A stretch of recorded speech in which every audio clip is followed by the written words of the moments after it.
नमस्कार दोस्तों, स्वागत है आपका एक्सपीरियंस मेडिटेशन सीरीज़ में। मेडिटेशन अकेले बेचारा बहुत कमज़ोर है। मुझे याद है बचपन में मैंने मार्शल आर्ट्स सीखने की कोशिश की थी। कुल मिलाकर के मैं एक दिन सीख पाया। बहुत बिज़ी था, कोई एलियोरमेंट भी नहीं था। मार्शल आर्ट्स में इतना ज़्यादा मेहनत था। मेरे छोटे भाई ने 1.5 साल तक सीखा। ब्लैक बेल्ट तक वो भी नहीं पहुंचा, मैं भी नहीं पहुंचा। बहुत से लोग फिज़िकल एक्टिविटी में कमज़ोर हो जाते हैं, और ये जो मेडिटेशन नाम की चीज़ है, ये भी हम तभी तक करते हैं, एटलीस्ट करने की कोशिश करते हैं, जब तक हम परेशान होते हैं या जब तक हमको कोई लालच होता है। अगर वो सब ख़त्म तो मेडिटेशन की इच्छा ख़त्म। ध्यान कौन सीखना चाहता है? आम आदमी ध्यान नहीं सीखना चाहता। आम आदमी तो कुछ न कुछ पाना चाहता है, कुछ बनना चाहता है, कुछ बड़ा होना चाहता है, नाम चाहता है। जो थोड़ा सा इंटेलिजेंट हो जाता है, जिसको दिखना शुरू हो जाता है कि लाइफ में हर चीज़ गोल गोल घूम रही है। प्यार करो फिर दिल टूटता है। जो लोग ये देख पाते हैं कि रिश्ते कहीं न कहीं बहुत गहरे लेवल पे स्वार्थ हैं।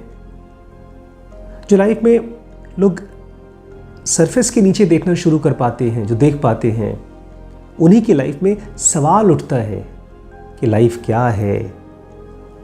जैसे बुद्ध, उनकी लाइफ में ये स्पिरिचुअल जर्नी इसलिए स्टार्ट हो पाई क्योंकि वो एक्सेप्ट नहीं कर पा रहे थे किसी का मरना, अपना बूढ़ा होना।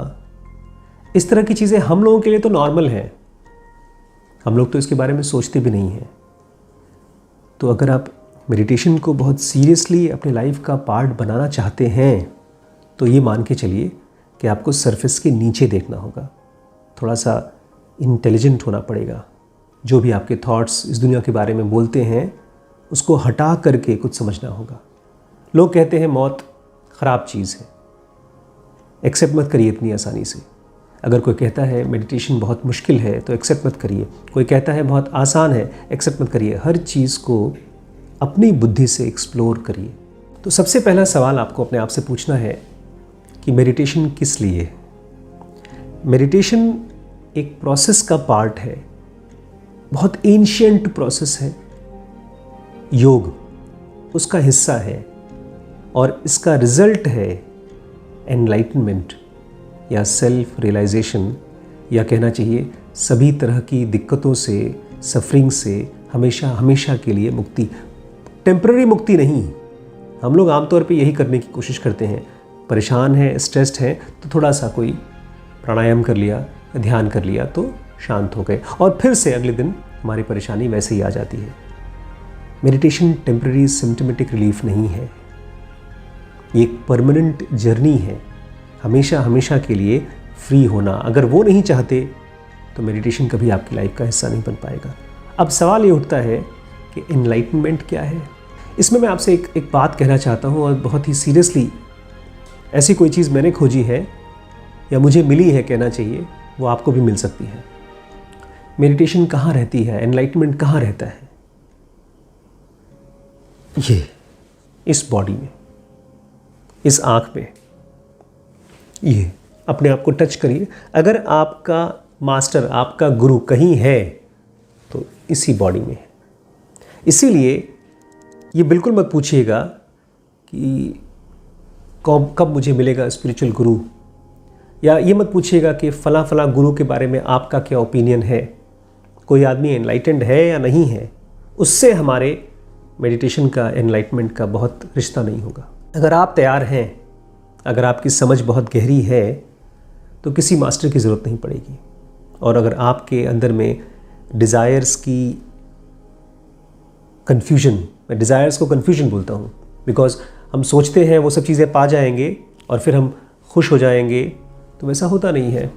तो अगर आपके अंदर में डिज़ायर्स का कन्फ्यूजन पकड़ के रखा है तो आप चक्कर काटते रहेंगे, एक गुरु फिर दूसरा गुरु फिर तीसरा गुरु। तो गुरु आपका कहाँ है, मास्टर कहाँ है? आपकी इस फिजिकल बॉडी में। अब उसको देखना है। ये देखना ऐसे है जैसे एक डॉक्टर माइक्रोस्कोप के नीचे ब्लड का सैंपल देखता है या कोई टिश्यू का सैंपल देखता है। तो आपको ये मान के चलना पड़ेगा कि अगर मेरी बॉडी में, मेरे माइंड के अंदर गहरे में मेरा मास्टर, मेरे स्पिरिचुअल टीचर नहीं है तो मैं पहुंच नहीं पाऊंगा, और अगर है तो मुझे अपने आप को जानने से कोई रोक नहीं पाएगा।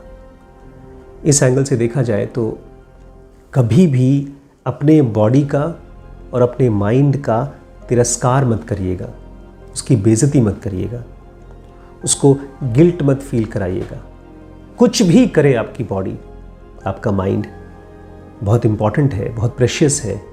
उसके अंदर में आपके स्पिरिचुअल टीचर रहते हैं, इस मोमेंट पे रहते हैं। तो सवाल उठता है, हमसे मिलते क्यों नहीं, बात क्यों नहीं करते? क्योंकि हम भूल जाते हैं। हम भूल जाते हैं कि हमारे बॉडी में ही है। हम बहुत बेसब्र हो जाते हैं और हम कंफ्यूज हो जाते हैं। हमको लगता है शायद बाहर से कहीं हेल्प आएगी। सॉरी दोस्तों, यहाँ से बाहर से कोई हेल्प नहीं आएगी। अच्छा, हम में से बहुत से लोग हैं जिनके पास रुपया पैसा तो बहुत है और आराम से किसी भी आश्रम में जाके रह सकते हैं। कोशिश तो की होगी आपने और कई सालों से कोशिश कर रहे होंगे कि मेडिटेशन को किसी तरह से कोई प्राइस दे करके ख़रीद लें।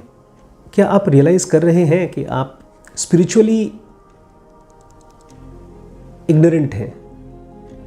जब आप किसी को देखते हैं, स्पिरिचुअल बीइंग को देखते हैं, मान लीजिए आप रमण महर्षि को देखते हैं, उनको देख करके आपको क्या थॉट्स आते हैं, क्या फीलिंग आता है? मैं बताता हूँ मुझे पहले क्या आते थे। मुझे पहले लगता था यार कितने महान गुरु हैं, काश मैं इनसे मिल पाता तो मेरी सारी प्रॉब्लम सॉल्व हो जाती, क्योंकि कहा जाता है वो भगवान शंकर के अवतार थे। लेकिन ऐसा पॉसिबल नहीं है। वो एनलाइटेंड मास्टर थे और उनको देख करके जो सही थॉट आना चाहिए वो ये थॉट के साथ साथ फीलिंग्स भी, कि एक बंदा एनलाइटेंड हो गया तो मैं भी एनलाइटेंड हो सकता हूँ। जैसे आप स्विमिंग पूल में जाते हैं, आप किसी को तैरते हुए देखते हैं तो आप ये कहते हैं कि अब मैं भी तैर सकता हूँ अगर कोई तैर सकता है। या किसी को साइकिल चलाते हुए देखते हैं तो आप कहते हैं भाई मैं भी साइकिल चला सकता हूँ अगर वो चला सकता है। हम ये तो नहीं कहते ना, अरे देखो वो तैर रहा है तो मुझे भी सिखा सकता है, या वो साइकिल चला रहा है तो मुझे भी सिखा सकता है। आपकी बॉडी और माइंड में कन्विक्शन आना चाहिए, कन्विक्शन, भरोसा होना चाहिए कि यस, एनलाइटमेंट मेरे भीतर है। हम में से बड़े बहुत ज़्यादा चालाक लोग भी होते हैं जो फ्री तो नहीं होते। मैं भी उसी में था एक टाइम पर। मैं भी अपने आप को बड़ा समझदार महसूस करता था। जब ढेर सारी स्पिरिचुअल बातें सुन लीजिए, पढ़ लीजिए, तो जैसे नहीं फिल्मों के सॉन्ग्स हम रिपीट कर लेते हैं, गाना गा लेते हैं, ऐसे ही हम स्पिरिचुअल बातें कर लेते हैं, बाहर भी और मन के अंदर भी। वो बातें फ्रीडम नहीं होती, उससे भी बचना होगा आपको। एनलाइटमेंट क्या है? एक ऐसी स्टेट में रह पाना जिसमें कोई थॉट, कोई फीलिंग, कोई incidence, nothing can disturb us. इसके अलावा जो भी बातें आपके मन में चल रही हैं एनलाइटमेंट से रिलेटेड, वो सब केवल बातें हैं। तो सबसे पहला सवाल आपको पूछना पड़ेगा कि एनलाइटमेंट क्या है, क्योंकि जब तक एनलाइटमेंट का सवाल आप नहीं पूछेंगे तब तक मेडिटेशन का सवाल ही नहीं पैदा होता। किस लिए मेडिटेशन? ये बॉडी कंफ्यूज हो जाती है, पता है। आप जब ऐसे आंख बंद करके बैठे रहते हैं और सोते रहते हैं तो बेचारी बोलती है क्या कर रहे हो तुम? हमारे ब्रेन के सेल्स अभी तक वो बने नहीं हैं जो मेडिटेशन कर सकते हैं। उनको डेवलप करना होगा। अभी हम लोग AI फॉर CEOs पढ़ रहे थे, हम बता रहे थे कि पूरी दुनिया में ट्रांसफॉर्मेशन आएगा, अगले हज़ारों सालों के लिए ट्रांसफॉर्मेशन आएगा। सबसे पहला काम पता है क्या करेगी AI? वो अपने खुद के औजार बनाएगी, अपने खुद के माइक्रोस्कोप्स, अपने खुद के टेलीस्कोप्स, अपने खुद की टेक्नोलॉजी डेवलप करेगी। आपके ब्रेन को भी यही करना है।